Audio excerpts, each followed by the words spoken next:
Hey guys, my name is Heather Lindsey. And my name is Cornelius Lindsey. And I'm so excited that you landed on Life with the Lindseys. This is so exciting. This gives us an opportunity to share our life with yours. Yes, we're going to be talking about everything from entrepreneurship to ministry to your purpose to why you are here. Family, parenting, relationships, marriage, sex, you name it. We are talking about it. So thank you so much for joining us today with Life with the Lindseys. Enjoy it. Cheerio. Is that British? Yep. I love London. Can we go back? No, I mean, I'm like all into it right now. I'm watching a new show on Netflix, The Crown, and it's like amazing. Does that mean we can go to London soon? No, I'm good. Play up. What's wrong with London? We got London listeners. No, I'm just, I ain't nothing wrong with it. I love going. I'm just saying, I'm tired. That's true. We've been traveling. I'm so tired. much. I'm tired, boss. If I don't see another airplane for like another 6 months, I'm good. Even though I'm about to get on one in like like 3 weeks. I know. So it TI is what a TI is. But what up? Hey y'all, how you guys doing? Yes, man. We are super excited to be with you again. And we have a great topic today. I know. What I wish I knew before I do. I do. Oh, sniz out. Come on. What do you wish you would have known? A lot. Where do I start? I need more than an hour. I got more than an hour in this podcast. Here we go. I think I had this fantasy in my head of what marriage was going to be like. Like I had this idea that like we would skip off in the wind and we'd be so happy and we would just always be happy and never fight and just kiss each other all day and love each other and just this whole idea of this fantasy. It was amazing in my head. Remember I used to call you, what did I used to call you? It wasn't perfect. I mean, perfect Penelope was definitely what I used to call you. Sunshine. But I called you I still call you Sunshine, yeah. But I forgot. I used to tell you like you used to always be just so happy. And I'm like, what's wrong with being happy? Like when I just said that, it sounds so bad. Thank you. I'm glad you're hearing yourself. It sounds so bad. But like, yeah, it was like, I don't know. Like I tell people, I'm not necessarily a pessimist. I feel like I'm a realist. Yeah. So you came into my life and you introduced me to this whole new thing of like happiness. And like, you know, let light comes into the bright side of life. And you know what? Like, don't worry about if the glass doesn't have anything in it. It's not half full. It's not half empty. Like, let's be thankful you have a glass. Exactly. And for me, I'm like, throw the whole thing away. It probably has poison in it. People trying to kill you, bruh. You need to like, let the glass go. Whoa. Let the glass go, bro. Let the glass, go. So, I mean, I forget, when we used to wake up, like we were newly married. Yeah. And you know, we got married. We were on a cruise and like those were the best 7 days. We had an amazing time. We had so much fun.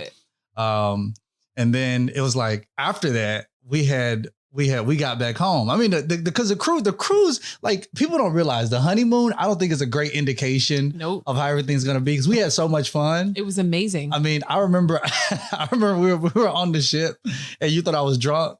I did. We got to get a backstory behind that because people got to know.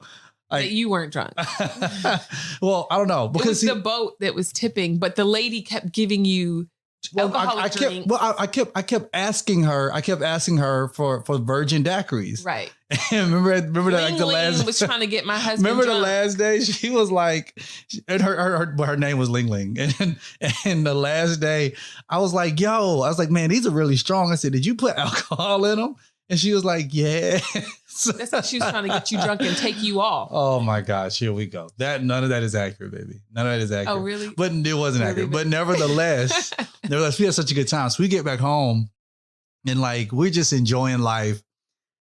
I would go to sleep. And the first real morning we had together in our house, I never forget, you hopped up out of bed. Yeah. It was like, you ever seen like the Disney movies where like the kids, they wake up like, oh, be our best. Oh my gosh. You woke up with such energy. You ran over to the curtains. You opened them up and like you like let up the blinds and all this light came in. We have another day together. In that moment, I felt like I was starting to melt. I was like a vampire. Like, no, I was so mad at you. can't believe you were mad at me for that. I was upset because I was like, yo, like, why are you so happy in the morning? That is true. And you were like, I'm going to burst your happy bubble. I used to say that all the time. And I used to be like, what is wrong with you? Why don't you just be normal? You should just be normal. I hate that word normal because I hate who it too. defines what normal is? Come on. That's We're what I'm all talking different. about. We're all different. We're all different. But I wish I would have known that. Me too. In the beginning, like before we said I do, I wish we would have known that there was no such thing as a perfect normal.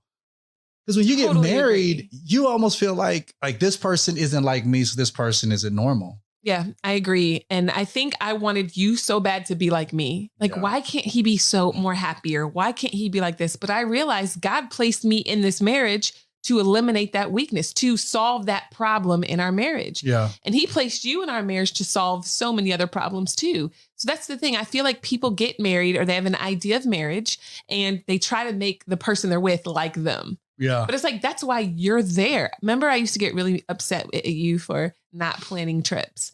I remember just getting mad because I'm like, he knows how to plan his man trips. Oh, here we go. But he don't know how to plan our family trips. That still sounds like it's coming from a very bitter place. No, baby. Okay. I've been healed. I've given it to the Lord. I've surrendered it. My hope ain't in you. It's in the Lord. Oh, ratatouille. Come on. And if you never plan a trip, baby, I will still be thankful for you. You better preach something. You better preach something.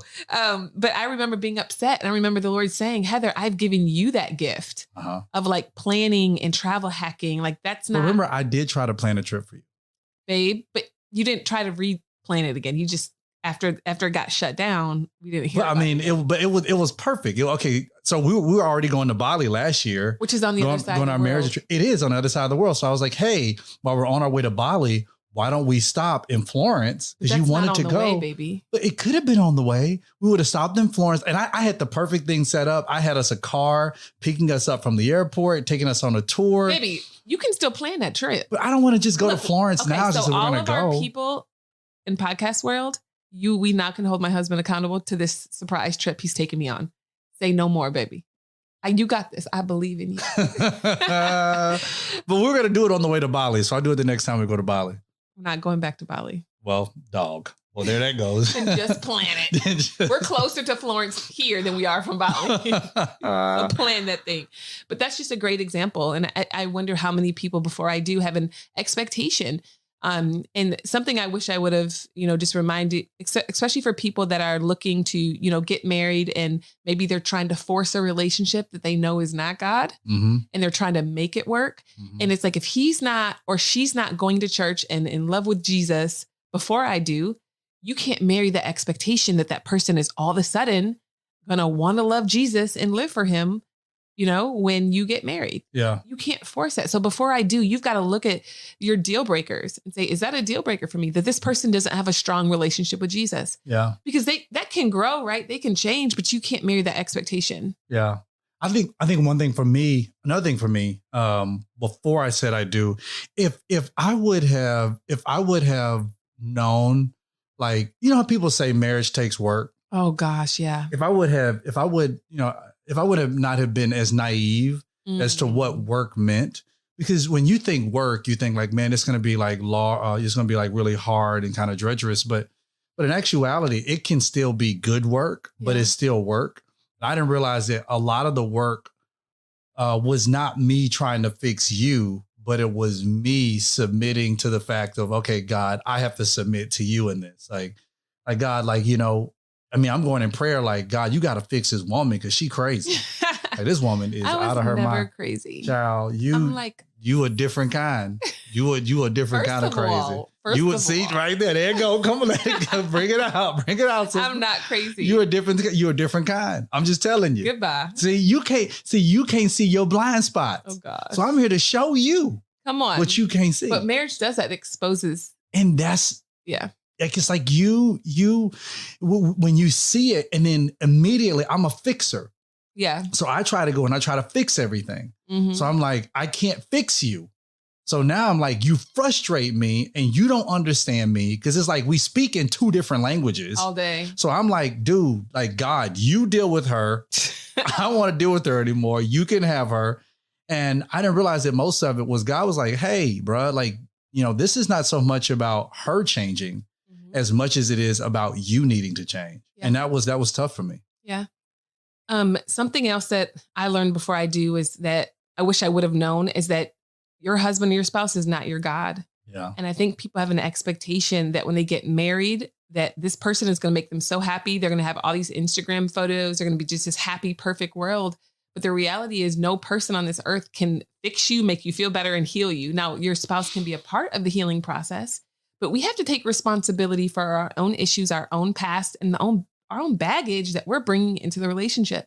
Like, babe, you are great and you are wonderful, but you are a terrible God. You know what I mean? Yeah. And if I put all my hope and all my value in you, and then we get in a fight, then guess what? I'm going to feel like I'm not valued. I'm going to feel like I'm not enough. I'm going to feel like I don't have a purpose because you're mad at me. You know what I mean? And you can't put all your stock into a person like, oh, they're just going to make everything better and they're going to make all my dreams come true. No. Like, what if they really, really hurt you? And guess what? In marriage, you're going to hurt your spouse somehow, some way. Yeah. I mean, it's going to happen. It's life. I think people have this expectation that I'm never going to get hurt, or that you're never going to hurt me, or that everything's going to be fine and everything's going to be positive and we won't have any disagreements. And we do have disagreements, then, everything is just going to be okay. And sometimes it just doesn't happen that way. Sometimes things really just don't happen that way. And you have to know, hey, things don't happen. Things are not happening the way I thought they would, but it's going to be okay. Things are going to be fine. I think it was difficult for so many people is they don't understand that my expectations, when they are unmet, it's going to bring frustration. Yeah. But if I can finally get it in my head that, you know what, I may feel frustrated. These are my expectations, but I need to check my expectations at the door because maybe my expectations aren't right. I'm expecting for my spouse to be somebody that I'm not. Yeah. I'm expecting for my spouse to be this perfect person, and they're not. My spouse is just as sinful as I am. And I have to understand, I gotta be able to be graceful, merciful, and loving towards my spouse the same way I expect that from you, Yeah. So. Something else I learned is that contentment is a mindset. So again, just going into your marriage and like not being happy with certain things. I'm a Enneagram 1. So any ones out there, I get you. I'm naturally very critical.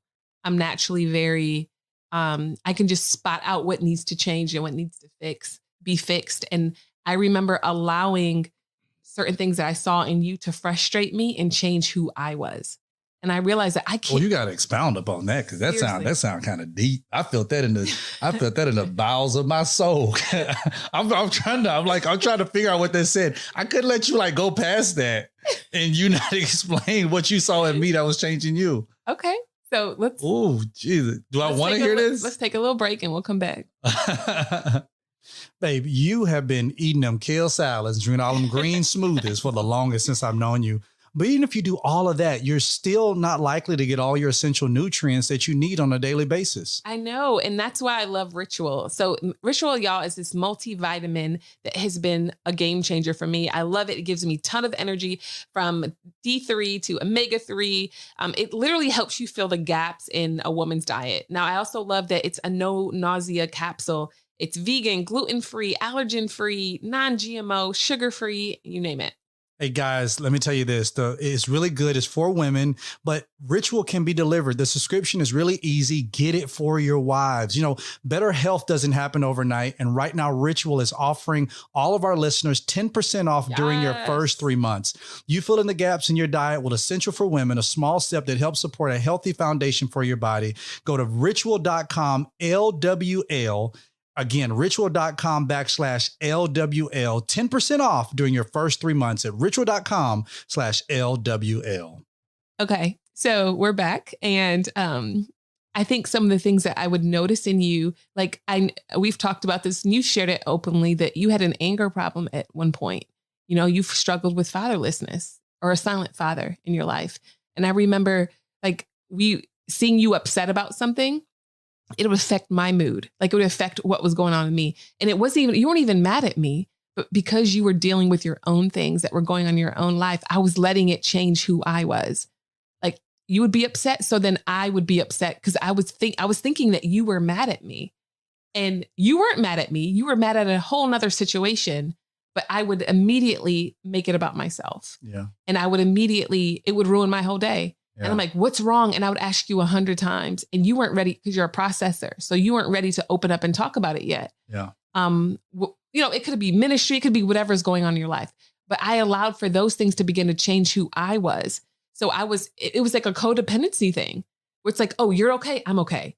But if you're not okay, I'm not okay either. And so I had to learn that, you know what, I'm okay because of who Jesus made me. My identity and my hope is in him. It's not in, my husband. It's not in anybody. I have to make sure that my hope is in the Lord and my contentment is in the Lord. So that way, if you're having a rough day, I can bring something to the table where I'm not like pressing you every 5 minutes. What's wrong with you? Are you mad at me? I remember we got into a fight and our very first fight. And I was like, are we going to get divorced? And you were like, what? No, girl. I was like, girl, get away from me. I'm just mad at you. But I brought baggage of rejection. I brought baggage of abandonment into our marriage. And I really had to give that to the Lord and lay it down at his feet and just say, you know what, God, my hope is in you. I give these areas to you. I'm no longer going to allow my moods to be controlled by anybody else's, not even my spouse. Yeah. I'm going to have a good attitude. The joy of the Lord is my strength. And I'm not going to let anybody steal that gift away from me. Yeah. And on the other spectrum, like my wife is, we talk about the Enneagrams. My wife is Enneagram 1. I'm an Enneagram 8, so I'm a challenger. So yeah, I know it's like my whole life is like roar, roar, roar. So when it came down to anger, because I had so much undealt with hurt in my heart that I'm a suppressor. I'm also a processor. So a lot of times I do a better job of it now, but back then I didn't really express how I felt. I just kind of tucked it all down. Yeah. And then it's like when I got married, I couldn't escape you. Yeah. It was in the past, in my past relationships, it was easy for me to be like, oh, like, boom, like get out of my face. Like, I don't want to deal with you today. Or like, no, I don't want to go to the movies. I don't want to hang out. I want to be by myself. Just leave me alone. And it was easy for me to just push people away and be like, I don't need you in my life. Like, don't think I need you because I don't need you.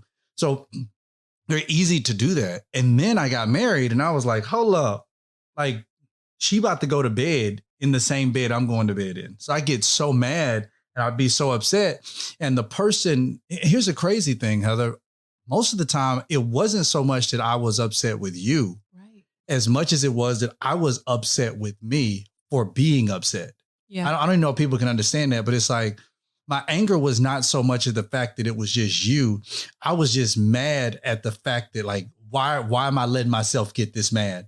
Then it got to the point where it's just uncontrollable. In the beginning of our marriage, man, I remember there was like that lamp that I had and I like broke it. Gosh. Like broke the lamp and I was I remember that. Like, oh my gosh, who did I marry? Oh yeah. You like went in the closet and you were like, oh my God, I might have to leave. There's nowhere for me to go. And I was like, I'm just angry right now. I don't understand where my rage is coming from. I was so angry and I was so mad. And a lot of times, when you're courting and stuff like that, you don't expect that. Because you don't really see that. We didn't really see that. You didn't see, I mean, you saw me when I was angry. One time. Yeah, just 1 or 2 times maybe, but not really. And and a lot of times they'll say, you need to watch this person to figure out when they're angry and when they're doing this. But a lot of times, even in courtship, no matter how long you've been courting or dating, something like that, you don't get a chance to get a full scope of people.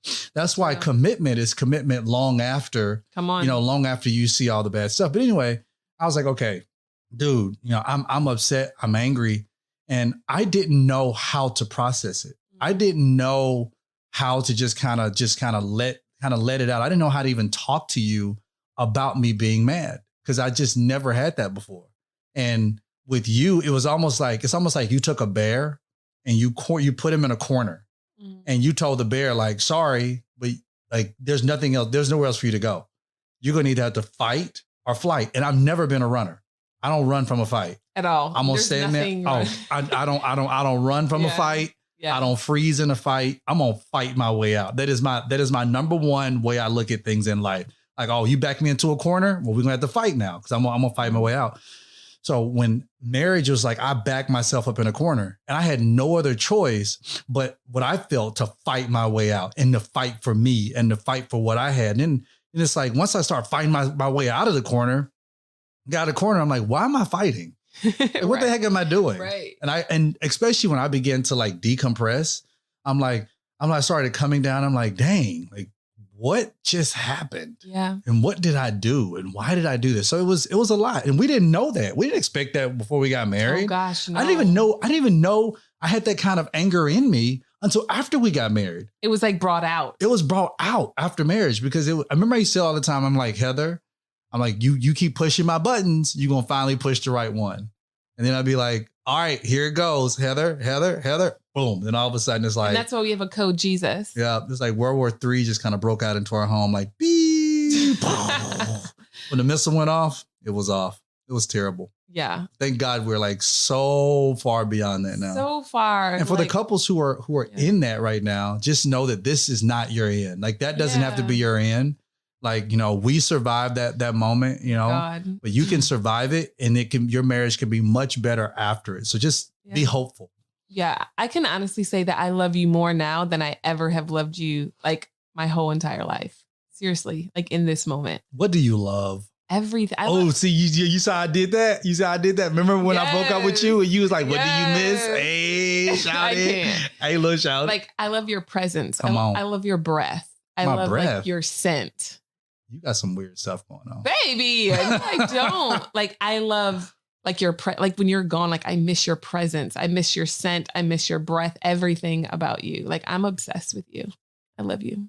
That's amazeballs. Okay, what about, let's flip it. I need you to go ahead and say something encouraging too. You provide a type of light in my life, aside from Jesus, that I have never experienced before.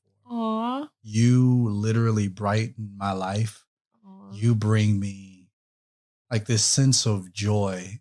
And not only that, but because, I use the Enneagram 8, but because, with my type of philosophy and ideology, how I think, you bring this sense of right and wrong into my life.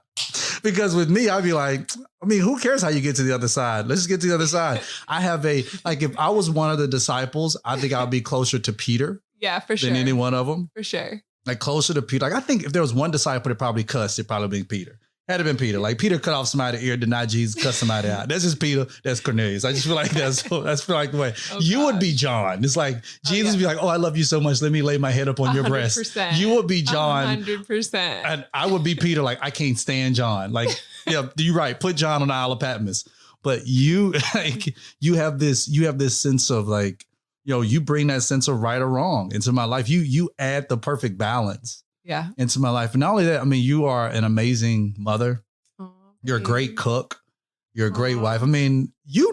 Child, when you're not with me, I literally fall apart. It's the cutest thing ever. I'll be at the grocery store like, babe, what should I buy? I used to cook before I met you. You did. And I cooked, cleaned everything before I met you. Like I was so self-sufficient. You were. And I got married and I go to the grocery store like, Lost. I'd be like, hold up. What you supposed to do with bison, baby? You like, well, baby, just get the bison steak and then, get some cauliflower. And I'm like, you gonna cook it? I be thinking that every time. I'm like, who gonna make it? Because I don't know. You're so sweet. Yeah, that's it. All right, here's our love fest. Okay, so we're gonna take a quick little break, and then I just want to share something else that was on my heart about this area. So lately, my husband's been playing this game every single night. Can you share what this game is? Look, it's called Best Fiends. And I'm going to just tell you right now. The reason why I play it every night is because it has these challenging puzzles. It helps me to engage my brain, breathtaking visuals, and it has a gripping story. I like the story on it. I like all the characters on it. I think I'm on like level 59 right now. Every time I do not beat a level, I get so upset. But it's amazing. It's great for kids, but it's also great for adults. It's a 5-star rated game. It's absolutely amazing. The best thing about it is I can play it in random places. I don't need the internet to play it. And I can collect tons of characters along the way. I love it. Now, guys, you can engage your brain with fun puzzles and collect tons of cute characters. Trust me, there's over 100 million downloads, y'all. This 5-star rated mobile puzzle game is a must play. Now, you can download Best Fiends for free on the Apple App Store or Google Play. That's friends without the R, Best Fiends. Something that I realized, I wish I kind of would have known before I do, is you stand up there and you say those vows. You're in your dress. You spent all this money in your wedding. You paid too much, right? And you've got all these people in your life that probably aren't going to be there after your wedding. And it's like, I wish I would have really understood that life and death is in the power of the tongues, and the word, my vows are going to get tested for better, or for worse, for richer, for poor, in sickness and health. Like those things get tested, y'all. And I think people get surprised because it's like, I feel like, and you mentioned this before, like people don't want a marriage, they want a wedding. Yeah. Like you want a wedding. You like the idea of a wedding. And I have a mentorship program, and I was telling one of my mentees yesterday, you need to get over that. Go buy yourself a ring, go plan your wedding and get you a dress and marry Jesus. You know what I'm saying? I was like, you've got this People do that? I'm just saying. Okay, I thought you were saying. Get over the hype. Okay, throw a party. Get over the hype. Literal. I was like, you're going to settle and marry some man that God never told you to be with because you're afraid that you're getting too old and you want to get married. So you're willing to settle. I said, you need to get over that whole hype thing. You know what I mean? Because marriage gets hard. It does, babe. You can keep it real. And I think one of the things that keeps me, committed obviously to our marriage is my love for the Lord, so just knowing before I do, it's important that you see those patterns in that person's life before I do, because when you get hit with so many tests, once you get married, like for better, for worse, is going to get tested, for richer, for poor. There's been times where we had no food, right? And we would walk by faith. I remember we were going on a cruise, maybe a year into our marriage, and we didn't even have enough money to get on the cruise ship. Yeah, I remember that. Remember we were waiting for the direct deposit to hit our account, and we were just praying that it would. And then when it did, we were so excited because you were on your way to like Burger King or something and to get some food. Like we couldn't even afford anything. We couldn't afford any food at the hotel. Yeah, we couldn't afford it. And it's just like not having anything was beautiful for us because it gave us an opportunity to paint this canvas together. Mm-hmm. Like we've been able to build our life from writing books to our podcast, to our ministry, to everything, our publishing company. We've been able to build it together. Yeah. From nothing. So take those moments where you don't have nothing or things are getting harder and say, okay, what can I learn from this? How can I grow? How can I mature? Some of our best ideas came through our hardest times together. Those hardships definitely shaped our marriage. Yeah. And I could go through many of those times in the beginning of our marriage where it was difficult. I think a lot of times married couples, they assume, or courting couples, engaged couples, they assume that they have this assumption that, when we finally get married or when we finally make it to wherever it is, that things are going to get better. And it was just the other day, you looked over at me. We're both laying in the bed. You looked over at me. You was like, babe, why does it always seem like life is this hard? Yeah. And I looked at you and I was like, because crazy thing is we have more now than what we've ever had. Yeah. But then it still feels like it's difficult. And the reason being is because people assume, they have this assumption that once they get to this place in their head they want to get to, they think life is just going to be easier. Like I get guys who sit down, I'll talk to, and they're like, man, I wish I can preach on this level.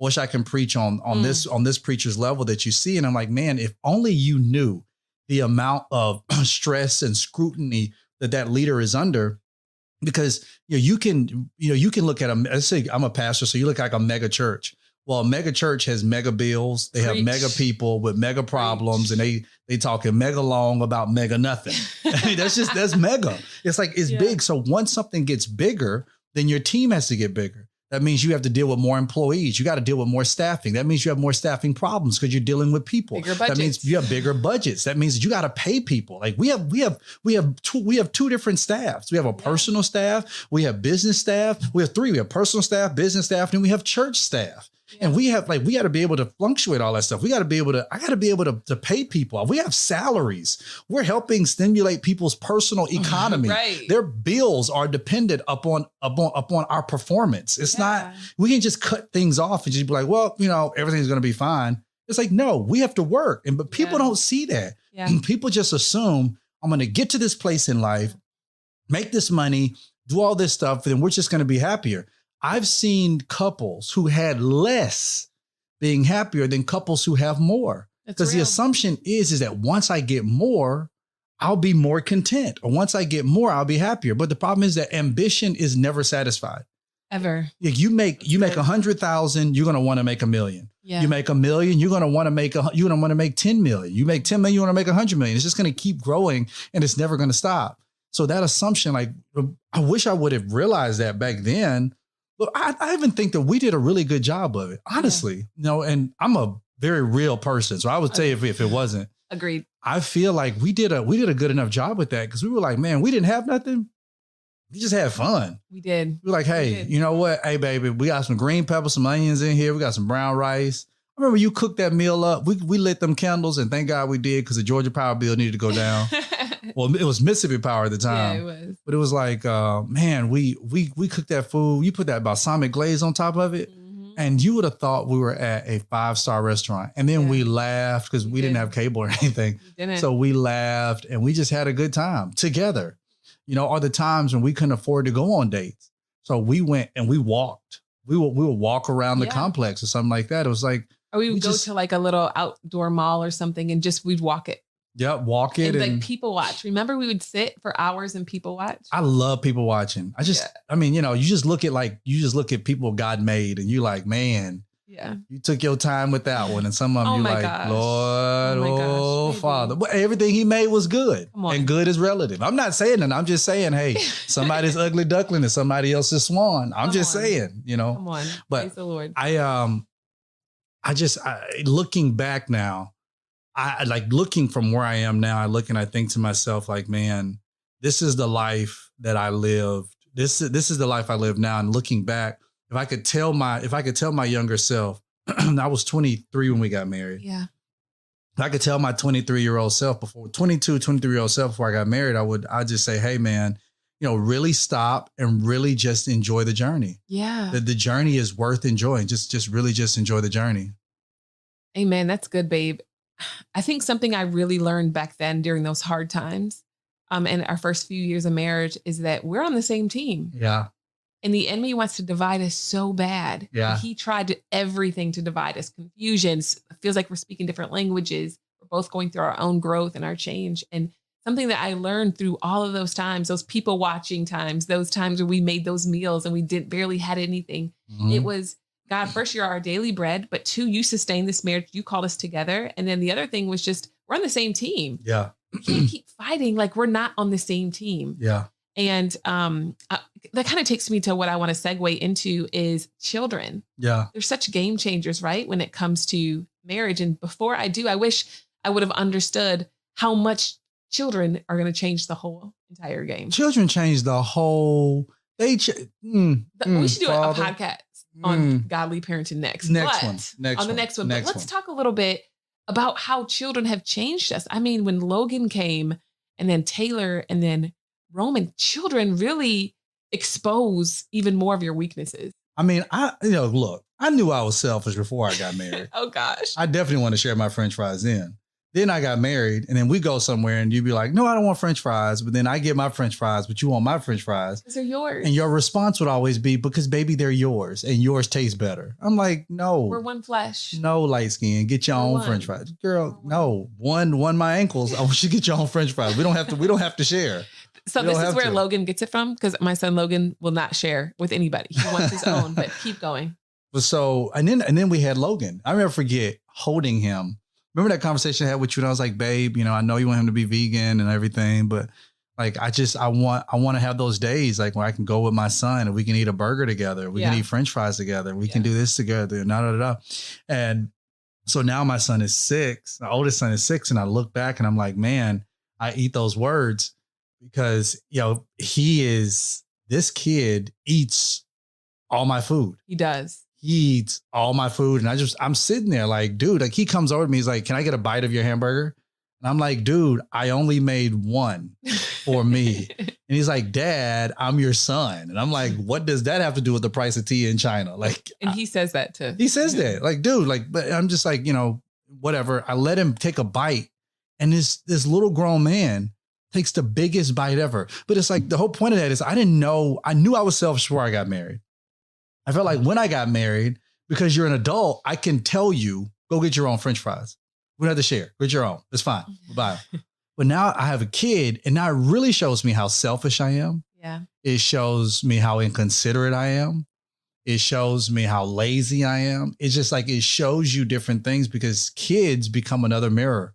And then big time. I didn't know that when I was a kid, how sassy my mouth was, how smart my mouth was until I had my kid. Even as an adult, I'm like, is that what I sound like? Isn't that crazy? How Logan is you in many ways. Yes. The kid is savage. He has a lot of your personality, but he's got mine too. It's weird. No, he looks like me. He says things like me, but Logan is you. He is me personality. Logan is you with personality and conviction and like with his conviction, but personality is more you.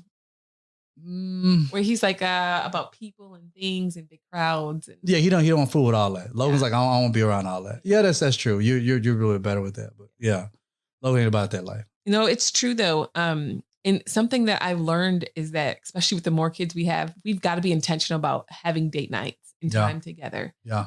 And if you're not prioritizing that time, right, together, then you're going to look up and it's going to be 3 or 4 months and you're not going to have a date. Yep. And we had to learn to be intentional with our date days. Yep. And remember, it used to be a fight to get a date day. Well, and the only reason being is because, babe, in my head, I was like, we're always together. Legit, we're always together. Just because we're together does not mean we're communicating and being intentional. I didn't know what that meant. You would always say, well, we're not connecting. And I'm like, connect? Like, oh, what I'm gonna connect for? I don't know what to connect. I gotta be a fool. That's not what I'm saying. You know, that's just a Southern colloquialism. Oh, okay.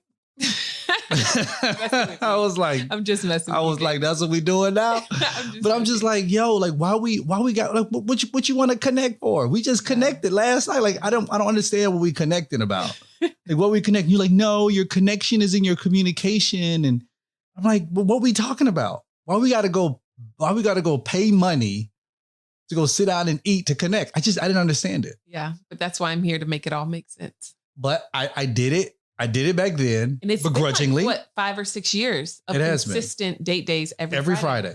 But it's good for your marriage. It's good for your relationship. And you have to take that time. And before I do, that's something y'all got to talk about. Like, what's our date days are going to look like? Yeah. What's our vacations going to look like? And there was a time where we can afford vacations, but we went on staycations. Yeah. You work with what you have. And we have a thing where at least twice a year we get away by ourselves. Yeah. And I look forward to those times because I'm like, man, kids are busy, ministry.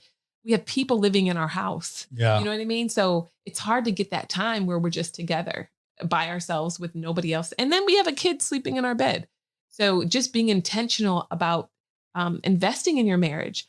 And something that works for us is marriage retreats. Yeah. Now we have one coming up in Morocco. Come on, Morocco. And if you can hit up our Instagrams, I'm Heather L. Love, and this is Cornelius. It's actually in our bio, so you can click on it and you can see we're actually taking a group of people to Morocco. So come with us, but just taking time to invest into your relationship, to learn, to read books, to be intentional together. Yeah. Right. Yeah. And that. Those dates, I didn't understand it back then, but looking back now, I look back and I think, man, I'm really glad I did that. Yeah. I'm glad I didn't just shut it down entirely. I'm glad I did it. Cause I mean, our date days, we have a good time. There've been some, we probably argued a little bit and it's like, oh, let's hurry up. Let's just go back home. But I think for the most part, 95% of the time, it's like, man, we have a good time. We eat a good meal. We go on a whole different adventure. We talk about something cool. We discuss our vision plan moving forward. And right along with that, I think if there was something that I look back and I think, something I wish I would have known, I really think we did a good job of this, but that is being intentional about discussing our vision forward. Yeah. Because if you don't know where you're going, you're already at your destination. Yeah. And I feel like a lot of couples don't talk about that enough. So I wrote a book called Success is Strategic. There's a workbook that goes along with it. And I sit down and I go through strategic planning with men and also with families. Yeah. And my whole goal is to be able to show families how one vision crafted together can bring your family together. I mean, we have seen married couples who are on the verge of divorce sit down and for a husband to ask his wife one question that changed the whole game. And he just asks her, like, what is it that you believe God is calling you to do and how can we do it together? And it was like that. I mean, we witnessed this woman break down at our marriage retreat. And she's like, wow, like you've never asked me that before. After 20 something years of marriage, you never asked me about what God wants me to do. We never talked about it. And now they're very successful in the business they started together. They're moving forward. They're doing all these amazing things. But it's like, we look at them now, but if they didn't ask themselves that question, they would have been divorced like everybody else. Yeah. Because too many couples and too many marriages, too many families are existing without vision. And the Bible is clear. But there is no vision, the people perish. Yeah. The marriage is going to die. The family is going to die. Like everything that exists, every business that exists, it has a vision. It has a mission. So, I sit down and I do personal, private consultations with families and with fathers and husbands to be able to map out what the vision looks like, to be able to map out how to craft a mission statement, how to craft your identities, how to craft your core values. Good. So you can know, hey, what are we doing? Where are we going? What are we starting a business? Are we starting real estate? Are you just doing it on the side? Am I a part of this? Do you even want me to be a part of this? Do you like me anymore? Yeah, you got to talk about that stuff and how to move forward. Yeah, no, that's so good. And it's so needed and necessary. I've never in our marriage been confused about the direction of where we're going. I've always known where we're going and what we're doing because you're a great leader and you're able to articulate that. So I'm thankful for that. Yeah. I just got to work on that whole anger part. Well, I don't really feel like you're angry like that, baby. I don't lash out. I think most of it is like, I'll get quiet. A lot of times I'm processing. Yeah, you're processing. And then like you talk to me about it. Yeah. Yeah. And it took me a minute to get to that point of being able to be like, okay, let me talk to her. Because I used to tell you all the time at the beginning of our marriage, I'd be like, I don't trust you. And I'm like, yo, I didn't do anything to make you not trust me. And it wasn't you. It wasn't anything you did to me that made me not trust you. It was a simple fact that I didn't trust myself. Yeah. And I'm like, I don't trust people. I don't trust people because why would you trust anybody? Everybody has the potential to hurt you. And again, that goes that realist side of me where you're more optimist. You're more thinking, you're thinking in terms of course I trust you. Of course, everything's fine. It's going to be good. Everything's great. And I'm just like, no, they're not. That could be a serial killer. And you don't know until 20 years later. And then your kids. Whoa. I mean, that's where my mind goes. Imagine you with my mind for one day. That's where my mind goes. I'm like, God, I'm raising kids right now, but who knows? He's going to use that for his glory, baby. Well, he does because I'm stubborn.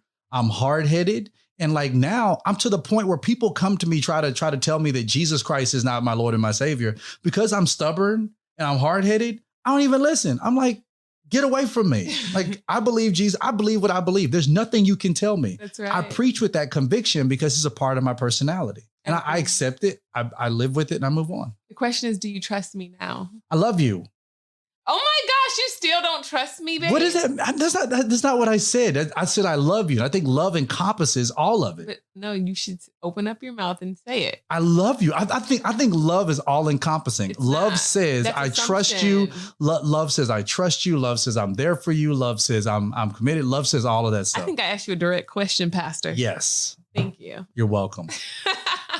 And as we really like to slide this to the end, I think one big expectation that I think people out there are thinking about that I think we should talk about is that expectation of sex.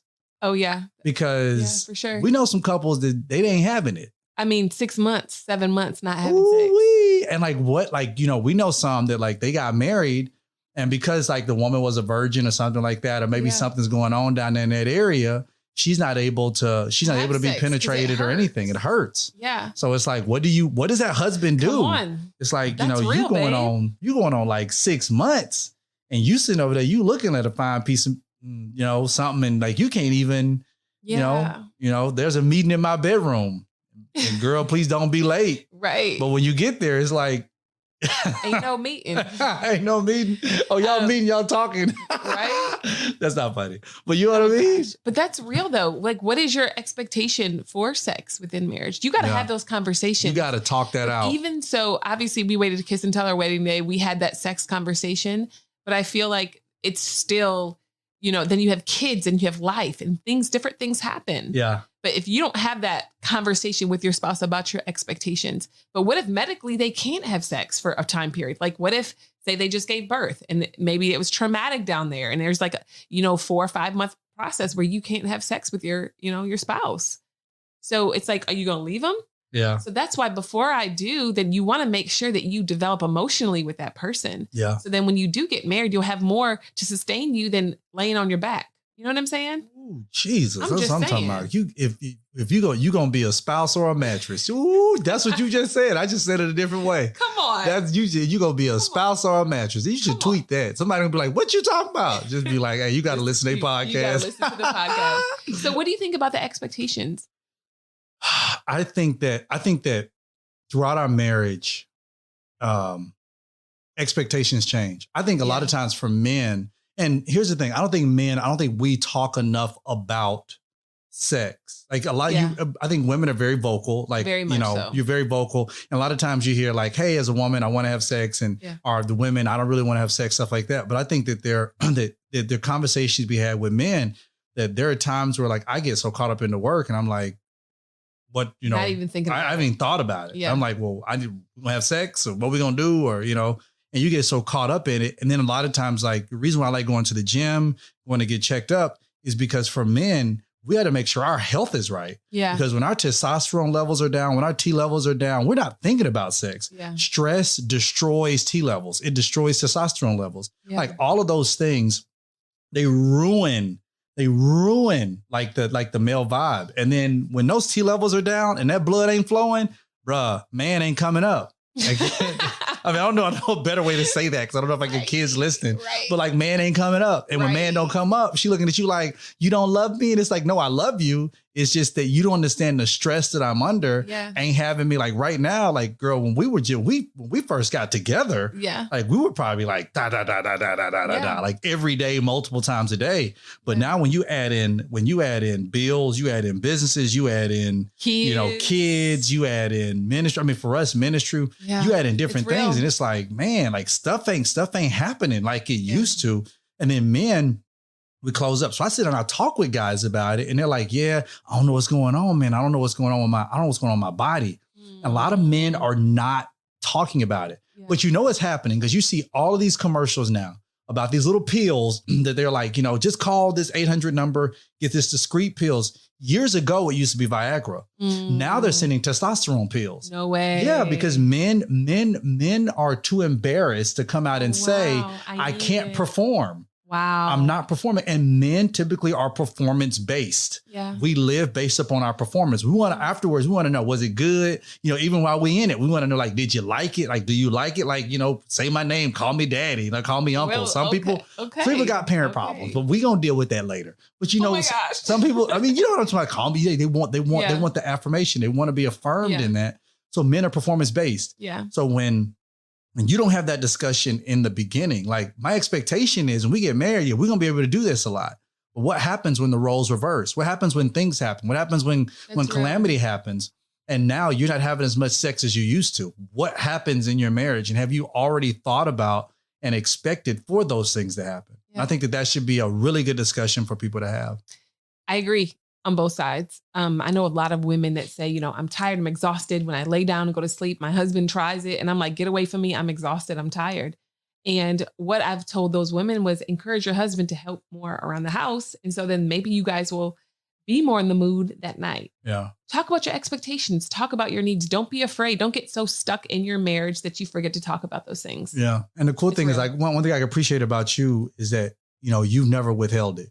Like, ever. Have you never been like, I'm too tired, I won't do this. It's like, because typically, I mean, even when you come to me and I'm like, I'm thinking to myself like, man, I'm tired. But you know how it is. Like once you finally get into it, you're like, I'm good. Oh, you're good. You're like, man, I'm really glad I did this. Right. But then it connects you. It brings you back together. Yeah, it's like, man, I'm really glad I did this. But in the beginning, I'm like, dang, like, all right, well, come on. Let's rough it out. But in the beginning, you're like, but afterwards you feel really good that you actually did what you did. But I think this was a really dope discussion. Me too. I can't wait to talk about kids next. I got a lot to say about my children. Oh my gosh. I hope they don't hear this when they get older. They're probably going to. Well, praise the Lord. Well, I can praise the Lord. We should start it off with the conversation that you asked them this week. That would be really dope. What can I do to be a better father? Yeah. And we'll share their answers with you guys next Friday. Hey, we can't wait to join y'all again on the next episode, man. I hope this really encouraged you. Make sure you share it with all your family, friends, co-workers, tweet it, everything, #Life with the Lindseys. We love you guys. Thank you so much for your subscriptions and all those kind of things, man. Share it with everybody. Downloads. We love y'all, see you on social media. We just, every time you guys host it. We see you and we're thankful for you. We are. Thank y'all so much, man. We cannot wait to join y'all next week. Let's go.